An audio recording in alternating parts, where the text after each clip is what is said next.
Thanks so much, everyone, for turning up again to the final day of MacGill Summer School.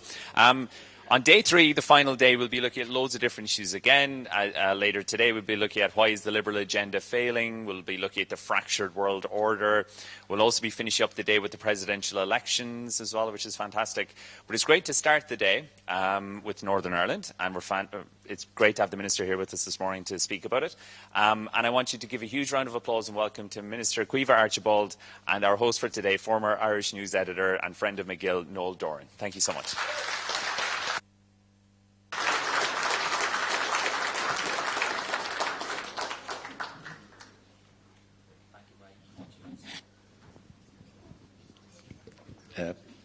Can you hear me okay? Yeah, great. So thanks very much, Vince. Great to see so many people here today. A great privilege to be here for a conversation with the Stormont Minister for the Economy, Dr. Caoimhe Archibald, MLA. So you're very welcome, Minister, and maybe point out from the start that you're the Minister responsible for tourism. So you've had a busy few days. You would have been entitled to spend your entire weekend at the Open Golf.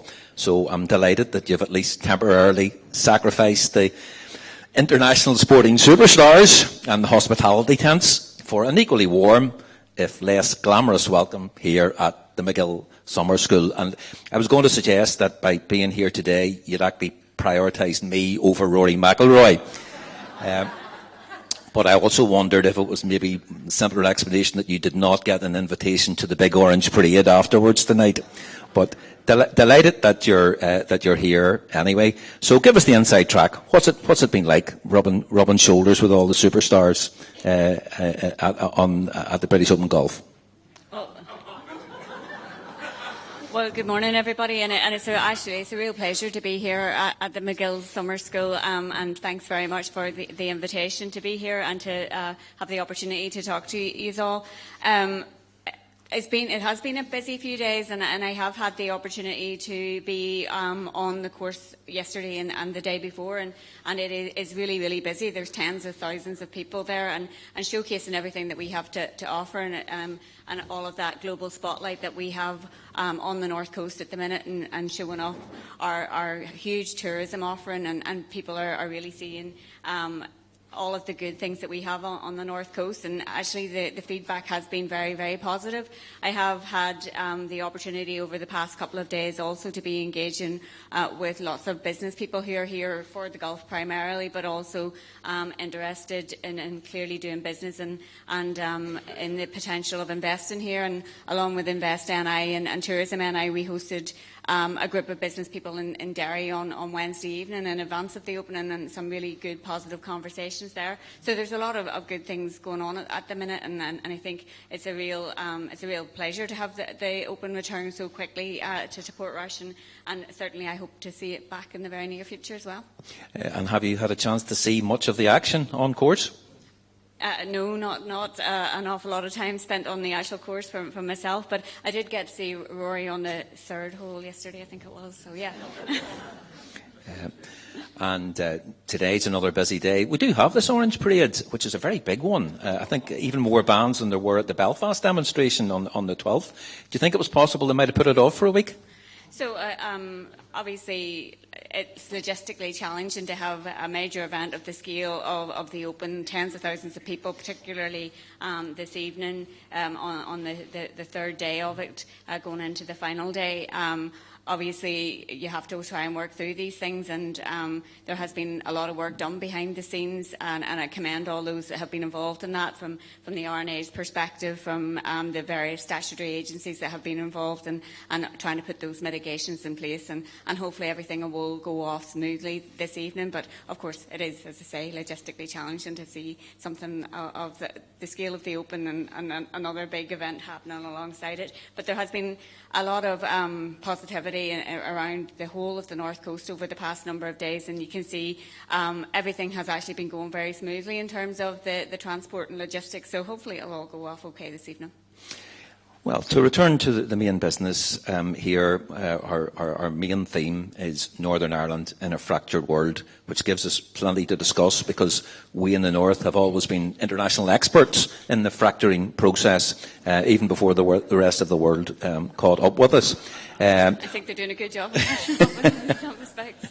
But before we move on to the economy department and the executive, I think it would be good to set out a little detail about you, your life and times, where you're coming from, more importantly, where you're going to, and the experiences which set you apart from many of your counterparts in the executive, because you will often hear it suggested that the faces at Stormont may change, but there are certain characteristics which always remain in place, no matter what.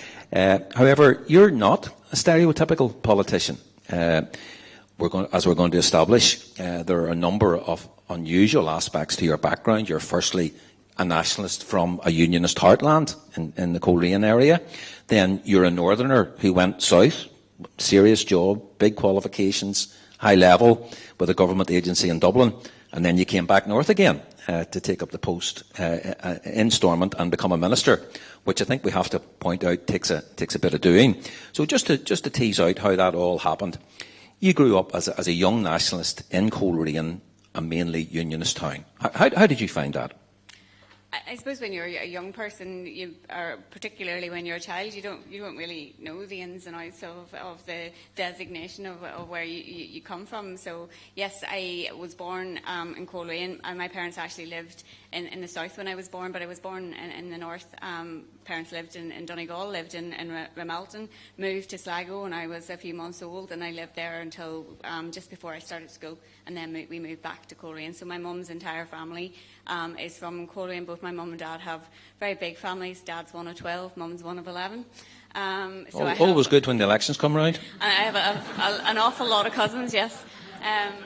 And my mum's family is, as I say, from Coleraine, and many of them still live there, so I have a very big family connection there. I went to school, I went to Catholic primary school, I went to a Catholic grammar school, Loretto College in Coleraine, so certainly my experience through schooling was that one, but I would have been involved in various activities, whether it was gymnastics or scouts or majorettes or Irish dancing when I was a child, where there would have been people from all backgrounds. So certainly I wasn't one of those people who the first time they met somebody from a different background was at university. That's not my experience of growing up.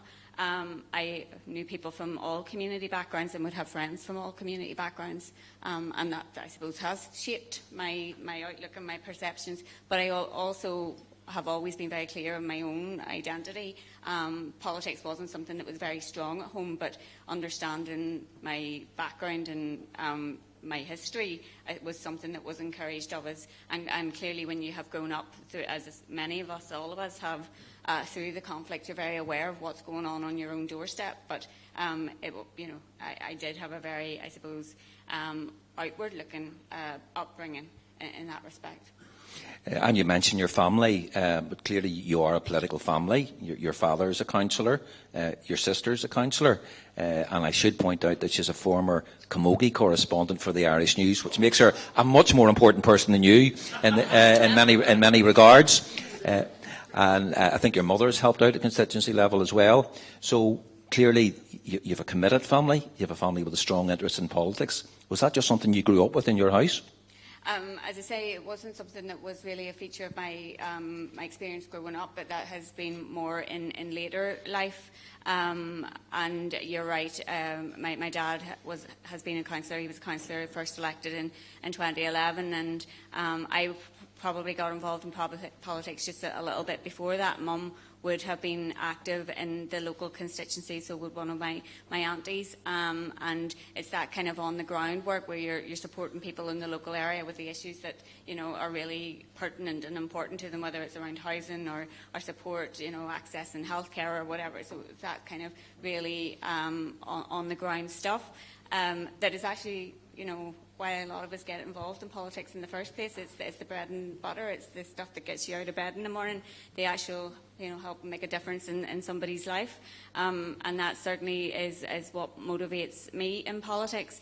But yeah, as I said, I would have got involved locally around that time and had different roles within the party, supporting it at a local level, and would have stayed active in that regard.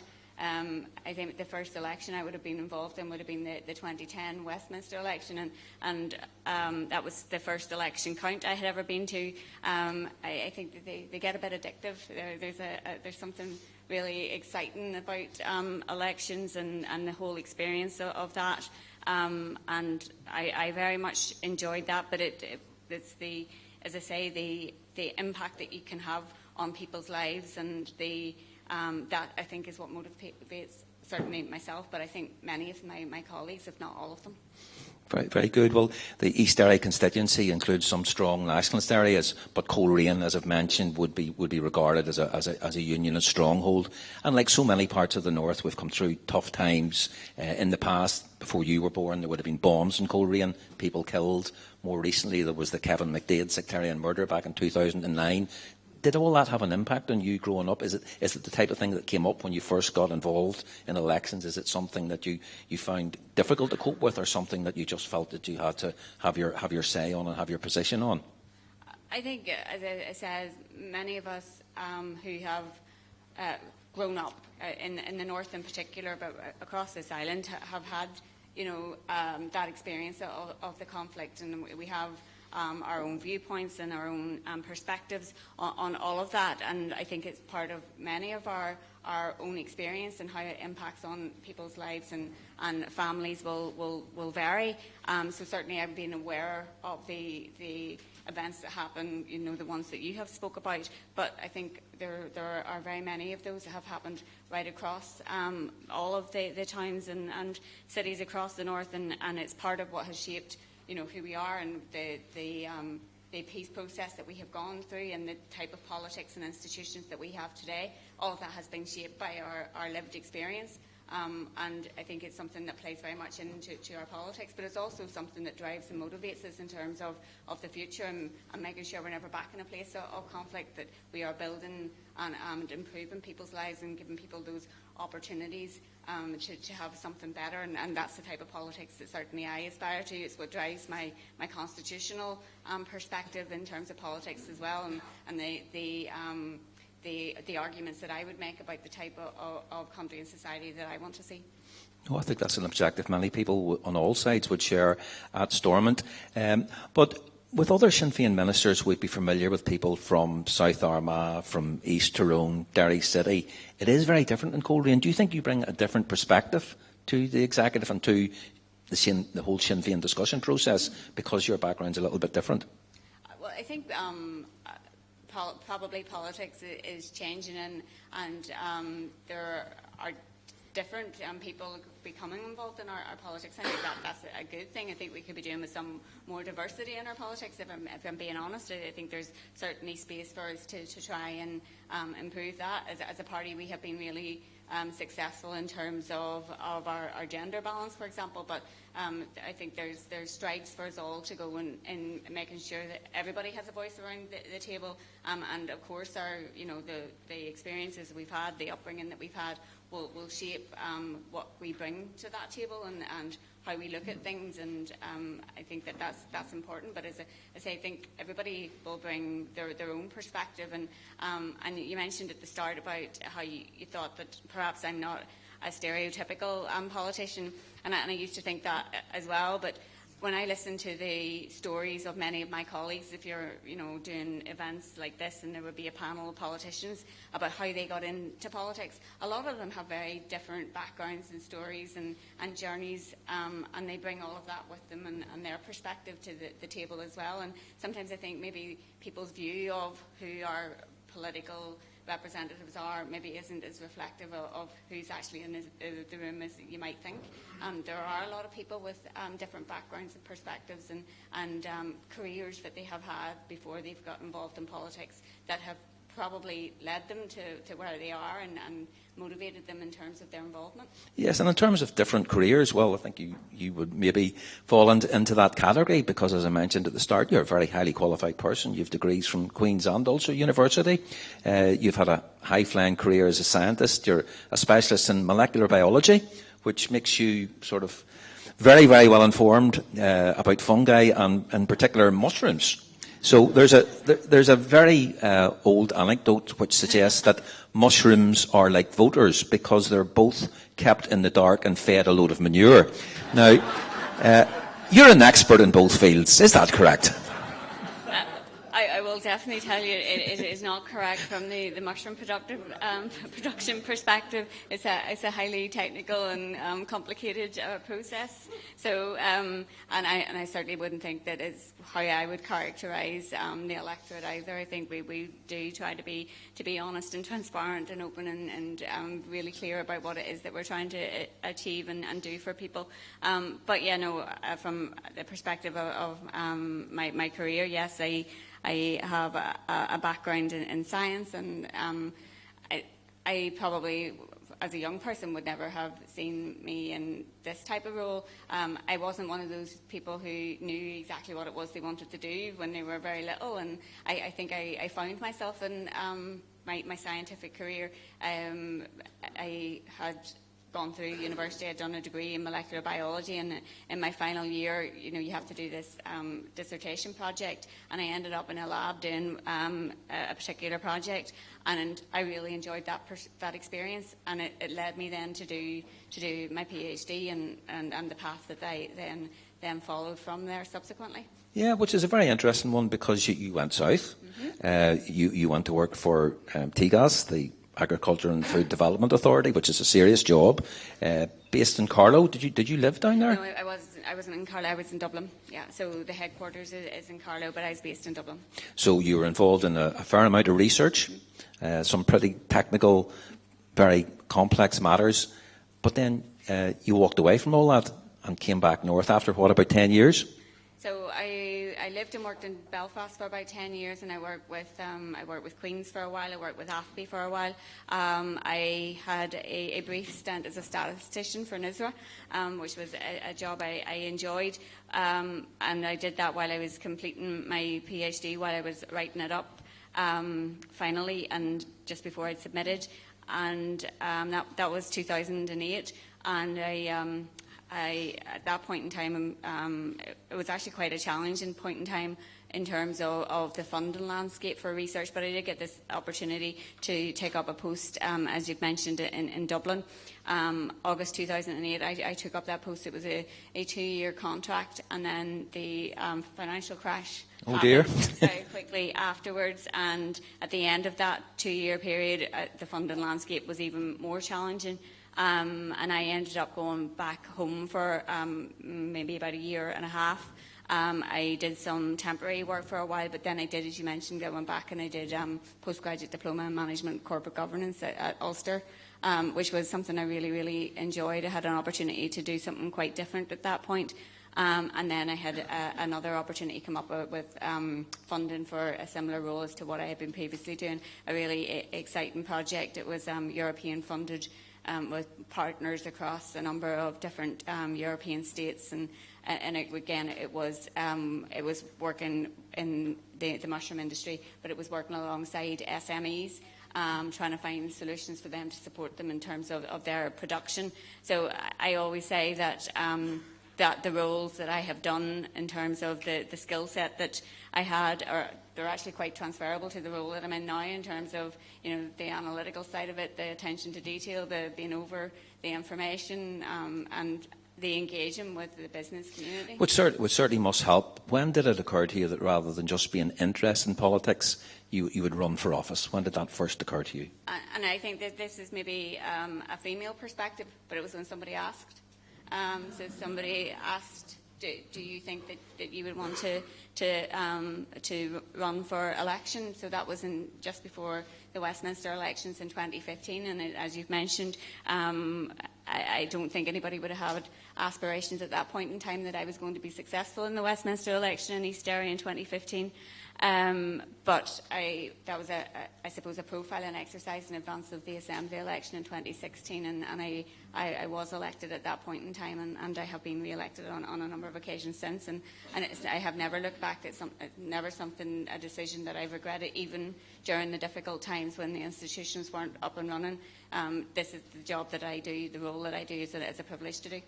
Yeah, although you're slightly underplaying it because you weren't just elected, you became a minister. In fact, in 2 different ministries. Now, we could spend all day talking about the D'Hondt system and how it works at Stormont. He was a 19th century Belgian mathematician who came up with a plan for allocating government departments under a representation system. So, in other words, it's a slightly different approach than there is in Dublin. But when D'Hondt was triggered, you've ended up doing the money departments. But talking about your career, it seems to me that you would have been very well qualified to be the Agriculture Minister. There would have been a natural link there, and in particular, Lough Neagh, which is of such huge concern to so many people and has impacted on the reputation of the executive. Lough Neagh, I think it's fair to say, has been poisoned. It has massive implications for everybody. Our water supply, the famous Lough Neagh eels, but bird life. People used to swim in Lough Neagh. The toxic blue-green algae has been linked to the Moypark Chicken Company, which receives many grants. There are huge concerns about it. Do you think you would have been in a position to make a decisive intervention because of your scientific background if you had ended up as Minister for Agriculture, which obviously covers Lough Neagh? I think that ministers are supported with advice from officials, and any ministers that's in that role will have that advice. I wouldn't suggest that I was be better placed to make calls in relation to that than any other minister. I think that clearly we have a huge challenge there in terms of Lough Neagh. The causes of how we've got to where we've got are multifaceted, and so will the fixes. And unfortunately, it has been decades in the making, and it will likely similarly, unfortunately, be decades in the fixing. I think what we have seen since the executive has come back and we have seen the impact environmentally and also economically of what has happened over the past few years in Lough Neagh, and it makes its way all the way down the Ban and affects the sea and the river locally to me as well. And there has been impacts on businesses and others. But what we have seen is a real collective approach from the executive in respect of wanting to deal with it. And in terms of trying to find the resource to put towards that, it's very challenging in the fiscal circumstances that we have. But it is also trying to technically understand what are the fixes going to be, and there are some research initiatives that are being taken forward in relation to that Andrew Muir has approved, and I think that we will see further actions being taken. But I don't think any of us underestimate the challenge that it will be in getting that right, and the scale of the time that it's going to take to get it right. Yes, it's not your department, as we stress, but is a sort of a multi-departmental approach required to get the grips with it, because it's worse than a mess. I mean, I think most people would say it's a scandal. It predates your involvement in politics, but it has been getting steadily worse. And the idea that such a magnificent place like Lough Neagh finds itself in this position has to reflect on our politicians of all parties. And I think you're quite right in terms of the cross-departmental nature of it. And it's why, for example, the Lough Neagh Action Plan was approved by the Executive, because it does require the buy-in from all ministers around the table. And it's the buy-in to financially invest in that as well. So, we have to agree the budget. We have to make sure that there is funding going towards it, and that it isn't just, we talk about how awful it is. We are actually trying to take some action. And I think the other aspect of that is making sure we are bringing people along with this, and, encouraging the local communities in terms of their efforts and explaining why certain actions are needed, and all of that can be difficult and challenging, but I think most people will rightly see the necessity of some of the actions that have to be taken. Yes, so to look at how you ended up with your own departments, the hunt is a bit of a mystery to people on the outside how the departments are allocated. And in the past, the two money ministries, economy and finance, usually one was held by the DUP and one was held by Sinn Féin, or vice versa. In this mandate, your party has both of them. Some people think that's a big advantage for some people, for your party. Some people think it's a difficulty in terms of balance, and there would be a view possibly Sinn Féin should have gone instead, sacrificed one of them under the hunt and gone for the Communities Department, which would have allowed your party to have direct influence over, say, the Casement Park project, which has been so disappointing in many aspects. If the party had to do it again, do you think you would go for Communities? Well, you mentioned the hunt process. I don't think it's any secret that maybe it didn't go as it was anticipated to in the picking of the ministries in the last round. However, we were very clear about wanting to have the Department for Economy. It's the first time that we've had it. We did quite a lot of work, Conor Murphy and myself, in advance of taking on that department, the couple of years that the institutions were down in terms of developing our economic plan for it, and the approach that we have taken in terms of the department. So we were very clear about wanting to take that.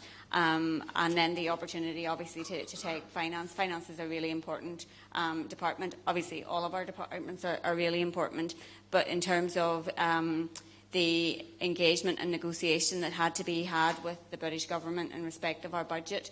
As you will be aware, there was a financial package that accompanied the restoration of the executive in 2024, but there was still quite a bit of work to do in respect of some of the aspects of that financial package, and that's the reason, obviously, that we wanted the Department of Finance, why we took that. And I think to some extent we've had success in respect of being able to secure additional budget and being able to negotiate in respect of our level of need in terms of the executive's budget, but there's more work to do. There's all of the departments and the executive have really important projects and remits, and certainly I think anybody would want to have any of those. Clearly within the Department for Communities there are really important aspects. You mentioned Casement Park. We now are in the situation where everybody's money's on the table, and I think it's a good thing that we have got to that position. We now need to get everybody back around the table and talking about how do we take it forward and how do we close the gap that there's there. We'll maybe return to Casement if there's time later, but in terms of the Economy Department, there's another unusual aspect to your background, because you were chair of the Economy Scrutiny Committee, holding the Minister to account previously, and then a period of time goes by and you become that Minister. Does that mean that you have useful insights into the whole process, or will you find it easier to dodge the questions coming from Assembly members as a result?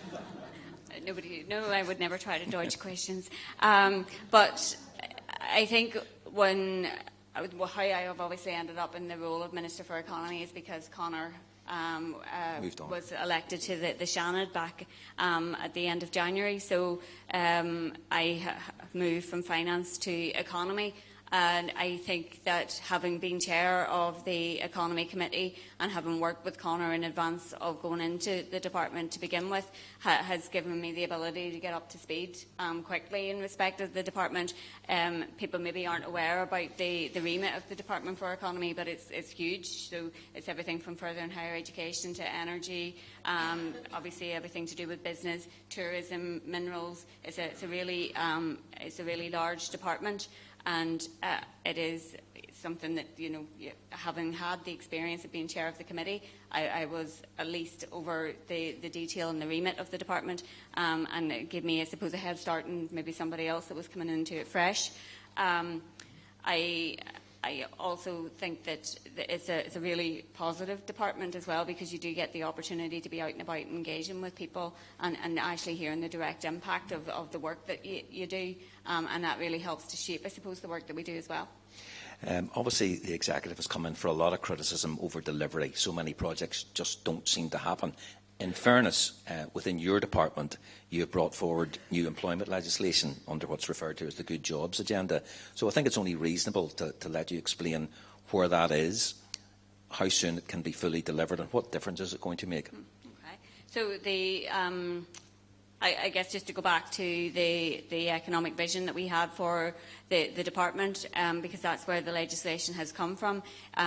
We have 4 objectives within our economic vision. Good jobs is one of them, so improving the numbers and the type of jobs available to people, ensuring that they're good jobs, improving our productivity where we historically lag behind both the South and Britain, decarbonisation and regional balance. So the good jobs agenda, we had consulted, obviously because of the lack of institutions for the past few years. There's been a couple of stints where we didn't have the institution, so we have fallen a little bit behind in terms of some of our employment law in respect of things that have been taken forward either in the South or in Britain, and we wanted to obviously catch up with those, but we also wanted to make good progress on a number of areas. So voice and representation is one of them. That's things like trade union access to workplace, the right to join a trade union, having good relationships between trade unions and employers through a collective bargaining framework. So that's one aspect of the bill that we are bringing forward. Another is in relation to pay and benefits. So, for example, in the South they have a requirement that tips are passed on to employees. We don't have that in the North, so we're addressing that. There's some other technical things that are being done within that. Work-life balance is another area, so we're bringing forward some new legislation in respect of carers' leave, giving carers a right to unpaid leave at this particular point, but I want that to be a paid right, and we will be taking a power so that if the executive decides to fund that, or if the British government moves to make it a paid right in Britain, that we are immediately able to do that. Neonatal care leave is another one we're introducing, so giving parents who have a newborn baby in neonatal care the right to leave. And then the other aspect is in respect of terms of employment. So that's things like 0 hours contracts. In the South they have a right to banded hour contracts. We don't have that in the North. I'll be moving to make that a right for workers to request a banded hours contract. But we will be looking and really have listened to employers and others in respect of this as well, to give some exemptions in respect of where there's genuinely casual or seasonal work. So what we're trying to do with the Good Jobs Bill is make sure that we are improving things both for businesses, but also for, really importantly, for workers, and giving everybody that right to a good working life and a good work-life balance. And it's clearly making a difference because you've been able to plan it through so carefully. But as you've said, politics is often dealing with the unexpected, and the theme of our talk is a fractured Northern Ireland, but also as part of a fractured world, and nobody's doing more to fracture it than Donald Trump. It's changing by the day. It's almost changed overnight.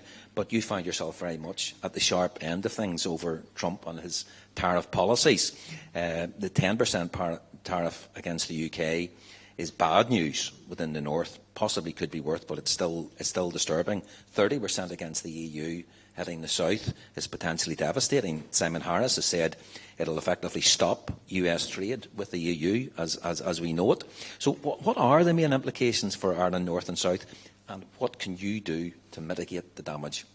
So I think what we have seen over the past number of months in terms of US policy in respect of tariffs, it's been really uncertain, it's been really erratic. Things sometimes change overnight. It's really difficult then for people to try and navigate and respond to that. So I guess for me and all of the conversations that I've been having with counterparts, whether in the British government or in the Irish government, is to very clearly ensure that our unique arrangements in the North, which we have under the protocol and now Windsor framework, that those are properly considered in any negotiations and any potential countermeasures that are being looked at. So I think all of this is bad, not just in terms of the potential impact that you speak of in respect of what might actually unfold if certain tariffs are actually imposed, but it's the uncertainty that is created from a business perspective, and decisions perhaps that aren't being taken in respect of investment because people don't know what the environment they're going to be operating is actually going to be. So it creates an atmosphere that is not conducive to people doing business and to making positive decisions about the economy. But I have to reflect this. I've had really good engagement with both the Taoiseach and with counterparts in the British government, with the Business and Trade Secretary in particular, Johnny Reynolds, and have made the case about the need for the North's circumstances to be taken into account. There has been progress in relation to the British government and US coming to an arrangement. There's still more work to do there. I think we would all be very, very concerned about the proposed 30%. But again, there's negotiation continuing there between the EU and the US. But it is then the potential for the EU to impose countermeasures if things don't go as well as what we hope in terms of those negotiations. And again, that will have, if that was to manifest, direct implications for the North. So, again, engaging with Irish government counterparts to make sure that case has been very clearly made within the EU. And as I say, I have had really good engagement in that respect. Yeah, when all this came up in April, you did, in fairness, say that it was a huge priority, and you said that one of the steps you would take would be to meet with business and trade union leaders to assess where we could go. But the previous month, your party leader, or the First Minister, Michelle O'Neill, had the opportunity to go directly to Washington and influence the administration, but felt on a point of principle that she could not go. Now, clearly, there will be ways in which you can engage with the administration. What level is that at, and are there still areas which would make you reluctant to engage directly? Donald Trump's due in London in September for the state visit. Presumably you'll have an entourage with him. Can Sinn Féin engage properly with the US administration? And was the previous position where you said you were taking a principled stand not to, is that sustainable? And I think there's a couple of points to make in respect of that. And the first one I'll address in relation to engaging with the business and trade unions and wider community. Yes, we continue to do that. And I've established a tariff working group that's keeping me directly informed in respect of all of those developments and how they're being felt on the ground. In respect to the engagement with the US, that's something that we continuously do, and we have long-standing good and positive and constructive relationships with the US administration, with business and other civic leaders in the States. In respect to the particular point in relation to the White House this year, and it was in respect of a particular set of circumstances, as you will be aware, and commentary at that point in time that amounted to the ethnic cleansing of Gaza and the forced removal of people and this moving away from the two-state solution that had long been US state policy in relation to the Middle East. And that was the reasoning behind the decision that was taken. But as I say, the US is an important business and trading partner, and it's an important political partner. The US has played a really important role in terms of our own conflict and peace process, and certainly my appeal to them would to be engaging in the same constructive and positive way in relation to trying to make progress in the Middle East and the horrible continuing genocide and conflict that we see there on a daily basis. I think we'll all share your deep concerns over what's happening there. But one of the issues which has come up involves firms in the north which are supported by Invest Northern Ireland under your jurisdiction, who make, for example, aircraft parts. Now, they may say they don't know where they're going to end up, but it's been documented that some of them end up with the IDF and they're being used against the Palestinian people. Is there anything you can do to discourage that? So, in relation to the particular issue that you're raising, Invest NI have assured me that there is no public funding going to companies that provide arms to the IDF.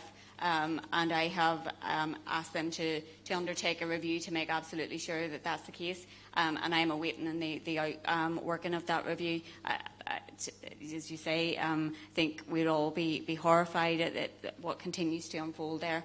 And certainly, I don't think that that's something that I would like to see public funding going towards.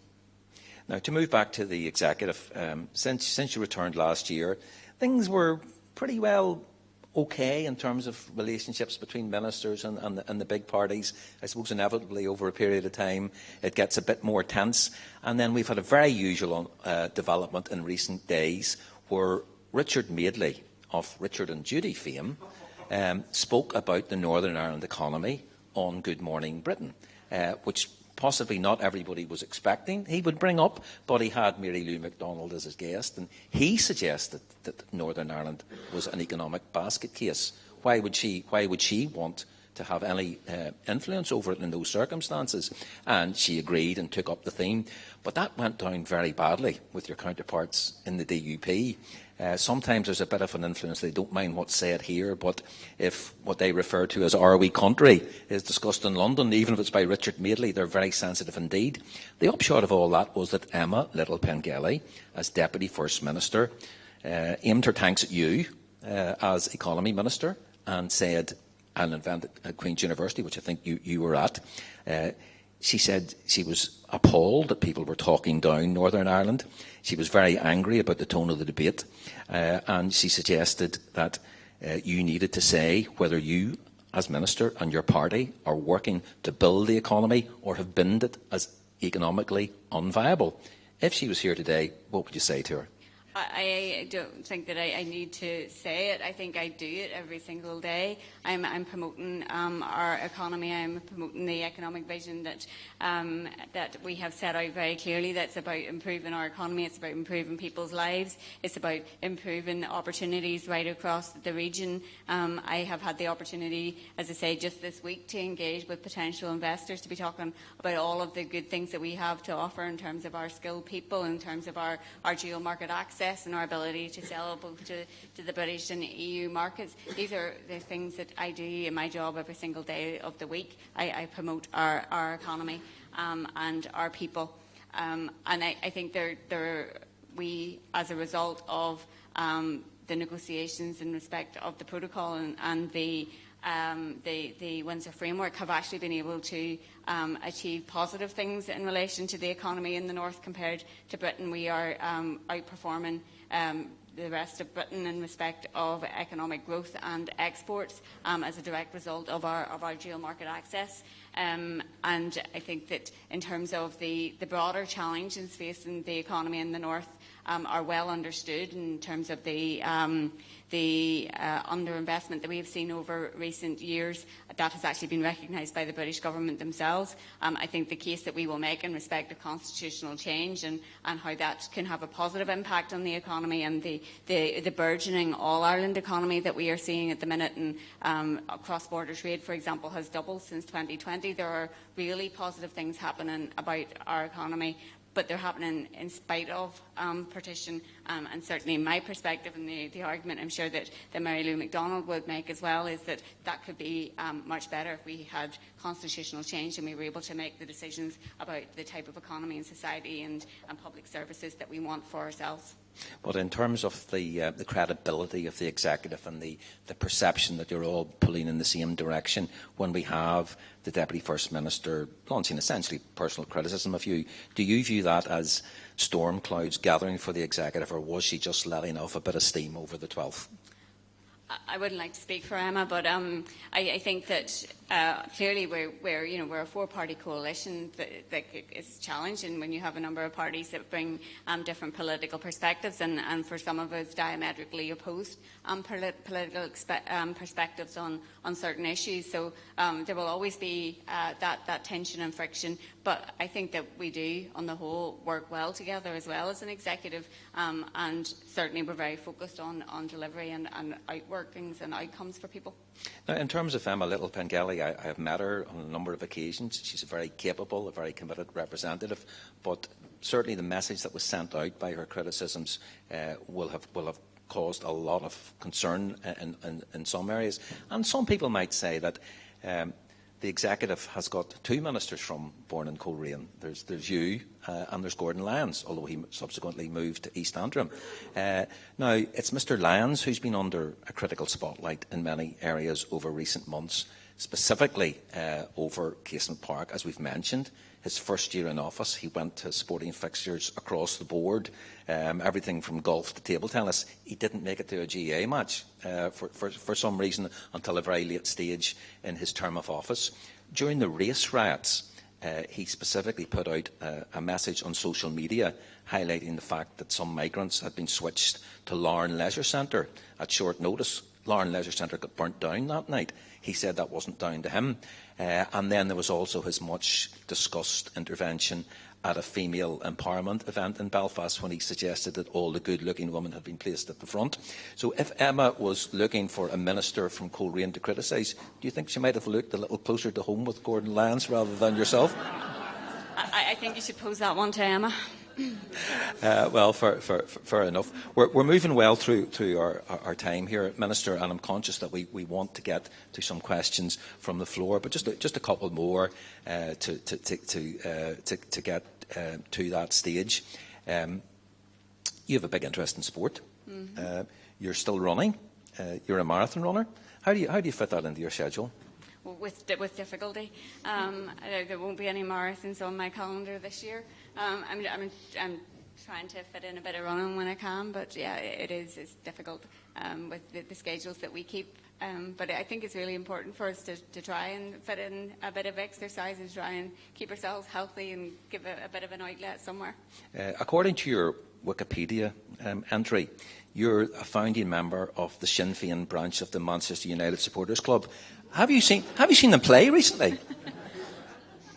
In real life, no. It's been a couple of years. I couldn't even tell you when I last seen a match on TV. I think that might be a bit of fun on Wikipedia. Yeah, well, I'm sure that's all light-hearted. But just to wrap up at this stage, we really haven't had enough time to get into the whole unity debate, which is taking shape. But at this very event, Peter Robinson, who I think people would accept was the principal strategist within unionism of the last 40 years, told the audience here of his thoughts on where Ireland North and South was going. He was back at Stormont recently because they unveiled a portrait of him. And he said during the course of his address there that at 76 years of age, he expects to die as a citizen of the UK. Well, you're a minister in the same executive. You're more than 3 decades younger than him. Do you have a different view about the timescale that's out there? I'm pretty sure that I would do. I think that what we've seen over recent years is a real shifting of the dial in respect of the conversations about unity and about constitutional change. I think those of us who advocate for it need to continue to do that, but we do also need to see the structures and the forums put in place in terms of the debate, but more importantly the actual planning for it. And certainly from my party's perspective, we would very much like to see a citizens' assembly that is going to allow for that planning, for people to have their say in terms of shaping what a New Ireland would look like, what all of our services and institutions would look like, and to give people something that they can understand what they are voting for when that referendum is inevitably called. I do think we need to understand, and we need to have the British government set out very clearly as well, what the conditions are in respect of the calling of a border poll, and in my view, I think the conditions have been met in terms of the desire and the shifts electorally, and I would like to see the setting of a date for a referendum to give us the impetus to do that planning, and to give people the opportunity to have their say in shaping of it. So you're confident unity in your lifetime? Yes. Thank you very much indeed, Minister. Well, we have time, I think, for a few questions. I'll be guided from the floor and from Vince as to how long that we have. So I'll try and get round a few different people, but this gentleman in the front row here might like to kick things off for us. And thanks. Just identify yourself and maybe stand up so we can... Sorry. Thanks, and thanks, Minister, for being with us. My name is John McGrain. I'm interested in your point of view on the Trump tariffs. We've no idea where this will end and when it will end, but if it ends in something that looks like today, 30% versus 10%, or even 20% versus 10%, is Northern Ireland ready to take advantage of that? And to what extent will Northern Ireland welcome investment from the South? Because there are questions about the relative level of ambition of the business sector in Northern Ireland versus the South, and the rational outcome from that will be that there will be a lot more investment into NI by Southern-based companies. How do you feel about that? I think in respect of tariffs, I don't think the proposed tariffs in any form are a good thing. And I think the fact that we're in a situation where we now seem to have a 10% baseline tariff is not a good thing. Even in terms of where the agreement has got to between the British government and the US, like that is now the new norm, and that's not a good thing or a positive thing. In respect of where we might end up in terms of differentials, north and south, that is yet to obviously unfold. But there are implications for the north, depending on how things would unfold, and any potential countermeasures, for example, that the EU would put in place. So I think there are a lot of variables still there before I would be in the space of thinking how we take advantage of potential benefits that there might be north-south. I think clearly businesses will be trying to navigate and respond as best they possibly can. They will not be taking decisions, I would imagine, in the short term, dependent on things that could very easily fluctuate overnight. As I say, I have established a tariff working group which is very much about taking soundings from the business community, understanding what the direct impacts are, and also supporting them to be able to respond as the best that they possibly can, and as best we possibly can in terms of helping them to do that. And some of that is about looking to other markets as well, about building trading relationships elsewhere as well as with the States, and making sure that people are equipped and supported to do that. But on this island, we have highly integrated supply chains, north and south, really integrated business communities, and I think we want to very much ensure that is taken account of in terms of the negotiations, and that I'm working really closely with counterparts in the south in terms of all of that to make the best case for the island as a whole. Just to get a bit of balance across the room, maybe a couple of people down the back who are interested in asking, maybe just stand up so I can see you. There's a gentleman whose face I recognise over in the corner here. So a visitor from Belfast. But thanks, Noel. That's very generous of you. Sam McBride, Belfast Telegraph. Minister, good morning. We've been talking a bit over the last couple of days about Irish unity. It's cropped up in lots of different panels and lots of different contexts.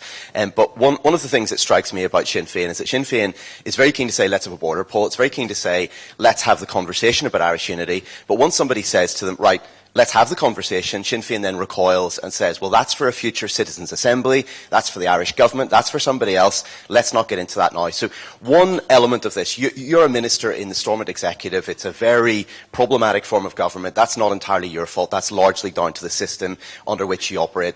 Do you think it would be wise to keep elements of Northern Ireland, or maybe Northern Ireland in its entirety, with Stormont as a regional assembly in a united Ireland if that was to happen? Thank you. And thanks for the question, and thanks for your question also.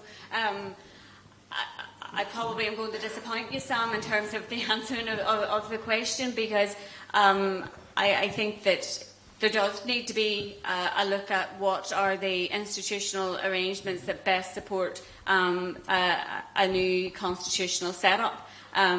And I think that might not be a one-step process either. We could potentially be looking at transitional arrangements, for example, and in that context there could be a role for an assembly or an executive. My own perspective on it would be, ultimately, I would like to see a single parliamentary setup that was responsible for the island as a whole, as part of a new constitutional arrangement. But I do think that these things have to be up for discussion and debate and worked through. And you probably prompted what I'm going to say in respect of, I think the best place to have that conversation is a citizens' assembly and multiple citizens' assembly that look at the various elements that do need to be planned for as part of constitutional change. I'd love to have a question from a woman to the Minister. Have we any women down the back? Could one of the women stand up and look? Thank you very much indeed. Hello, thanks very much, Minister. So my name is Alicia and I'm from Omagh, but I'm living and working in Dublin. And I've seen firsthand how the EU Green Deal is driving delivery on climate down in the south. But when I come back home, up to the north, it's hard to feel like we're falling behind on key targets like active travel, on nature, and addressing plastic pollution like the deposit return scheme, which is due to come into the UK in 2027, but that's 3 years behind the south. So my question is, in a post-conflict society with typically unstable governance and no EU frameworks to keep putting pressure on us to do better, how do we actually deliver on climate? Because we have the same legally binding targets, but we don't seem to have the same tools. Thank you.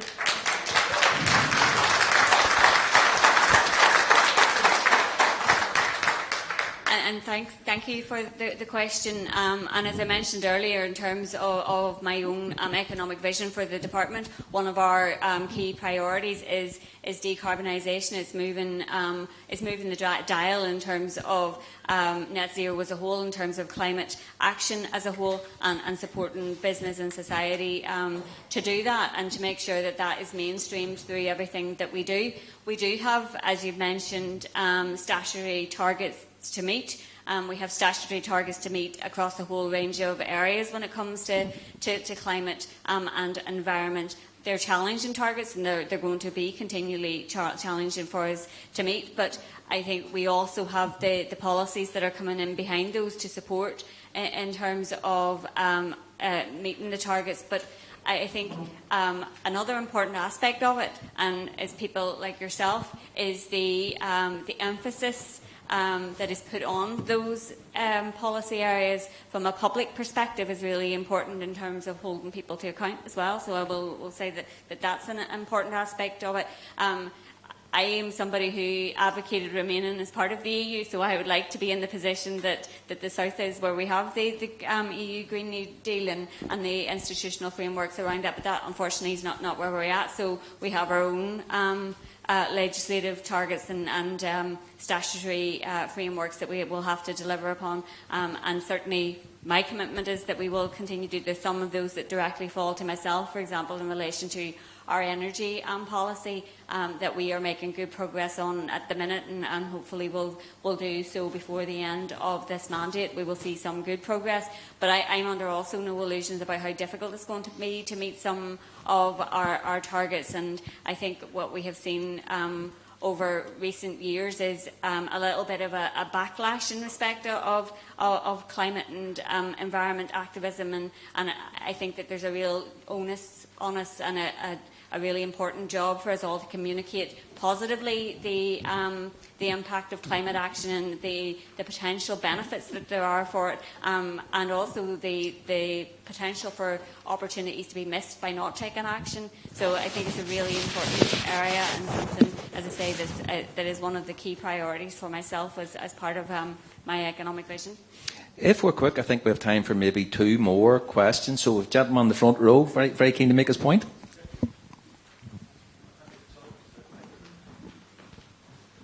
Thanks very much. It's Mark Turnbull. I'd like to thank you, Noel, for helping with the number for Terry Hooley last year when it was easier for me to talk to Donald Trump. And, anyhow, I was on Narran Beach pavement yesterday, 7:45 in the morning. I got a phone call. A friend of mine, George Monroe, had just died. It was expected he had terminal cancer. And I've discussed it with one or two people around. I want to ask the audience, the important people, George was once thrown in a swimming pool by waiters in Turkey. He upset them so much, and he's gambled away 2 houses and bits and pieces. Anybody in the room been thrown in a pool by waiters? Not a friend, as we've got one, but waiters. Tell me if you have later. Just your question, please. Minister, which was coming up. I'm a big fan of Coleraine. I buy a lot of stuff there, clothes and all sorts of things. I was in the bookshop in Waterson's in Coleraine, and I saw a book, The Northern Bank Robbery, and I don't know if I mentioned I'm from Freedom Alliance, a political party in Scotland, and I think I align with the views, one policy of Sinn Féin's. It was all about the funeral of Bobby Storey, I think. Were you at the funeral? It's a question of lockdown. I'm sure the minister can go into all that. It's been pretty well documented, but it's kind of an issue that's moved on from now. So maybe on the economy, we have a gentleman just down here who might want to put a specific question to the minister on the economy. Sorry, no, I was going to actually ask the Kiefer a different question, Paul Gosling, which is the theme of the summer school is a fractured society, and I wonder what Kiefer says politicians in Northern Ireland can do to address that fracturing, but also, given that the Good Friday Agreement is very specifically addressing the traditional conflict between those two communities, what role is there for people like myself who come from other places in building a new society in the north? Thanks, Paul, for the question. And I think we have seen some kind of very disturbing fracturing over recent weeks and months, and it's something I think that is still quite new to the north in particular, something we don't want to see continued, is my own perspective on it. I certainly very much value our new communities and people from other minority ethnic backgrounds and people who come from other countries and want to make this place and this island their home. They play a really important role culturally and societally, but from the perspective of the Economy Minister, economically, many of our public services and some of our sectors in particular would not function without the contribution of people from other places. And I think that we have more work to do in making sure that we are collectively a welcoming place, but that we are also supporting the integration of our communities. And I think that that's something that's worked for us all, not just politically, but it's important that we do get political leadership in respect of that, but I think we all have a civic role to play in it as well. I think our time is just about up at this stage, so I would just like to express my thanks for everyone who's come along today, for all the questions.